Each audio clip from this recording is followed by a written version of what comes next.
murojaatimiz prezidentim sizga.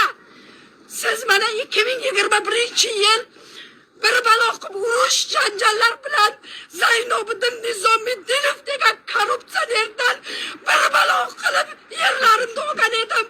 Viloyat hokimidan, shahar hokimidan Isroil Beyrovichdan qilmishlari korrupsiya, nepotizmga qarshi kurashishdan kirdikorlarni fosh qilib va bir yil qamoqqa tiqtirgan edim. Bugungi kunda men olgan yerlarimga mana bu shaxs Ulug'bek Qosimov o'z mansabidan foydalangan holatda vakolatini suiiste'mol qilyapti. Amirlik qilyapti Surxondaryoda. Xonlik qilyapti. Buni aytishimga sabab esa bugun ochiqcha ikkita yerim bor indinimda orqasiga. 12 ga 18, 5 ga 4.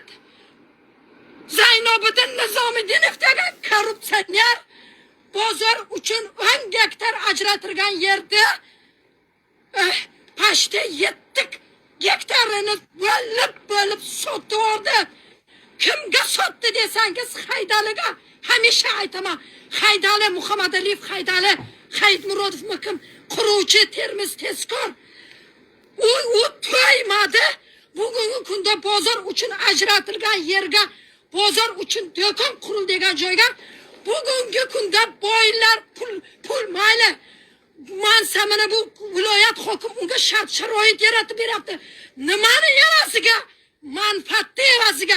Qanday bozor uchun ajratilgan yer, bozor uchun ajratilgan nimalar, do'konlar bugungi kunda dom bo'lyapti. Qanday?